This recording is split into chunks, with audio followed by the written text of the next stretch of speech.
আসসালামু আলাইকুম। লার্নিং ইংলিশের আরও একটি ক্লাসে আপনাদের সবাইকে স্বাগতম। Hope you are well. আজকের ক্লাসে আমরা শিখব spoken rule number 151, spoken rule number 152 and spoken rule number 153। So without any further do, let's get into the video. First of all, spoken rule number 151।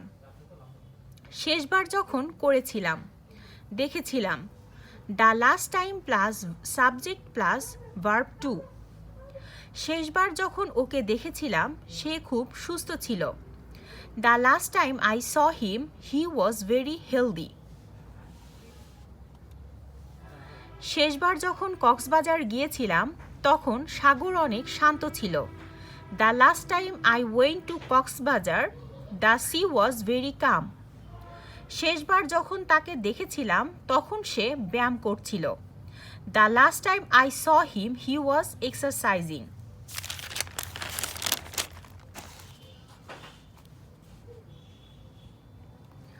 Spoken rule number 152। সে শুনে ফেললে কি হতো? তারা চলে আসলে কি হতো? What would have happened if plus subject plus had plus verb 3।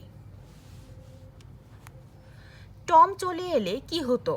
What would have happened if Tom had come. বৃষ্টি শুরু হলে কি হতো?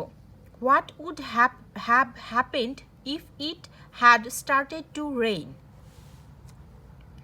সে চলে গেলে কি হতো? What would have happened if he had left.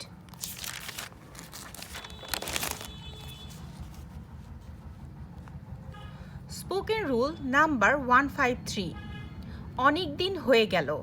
It's been a long time since plus subject plus last dot dot. অনেক দিন হয়ে গেল আমি শেষবার ইংরেজি অনুশীলন করেছি। It's been a long time since I last practised English. অনেক দিন হয়ে গেল আমি শেষবার রিকশায় চড়েছি। It's been a long time since I last rode a rickshaw. অনেক দিন হয়ে গেল আমি শেষবার তাকে কল করেছি। It's been a long time since I last called him. So আশা করি আজকের ক্লাসটি আপনাদের ভালো লেগেছে। ধন্যবাদ।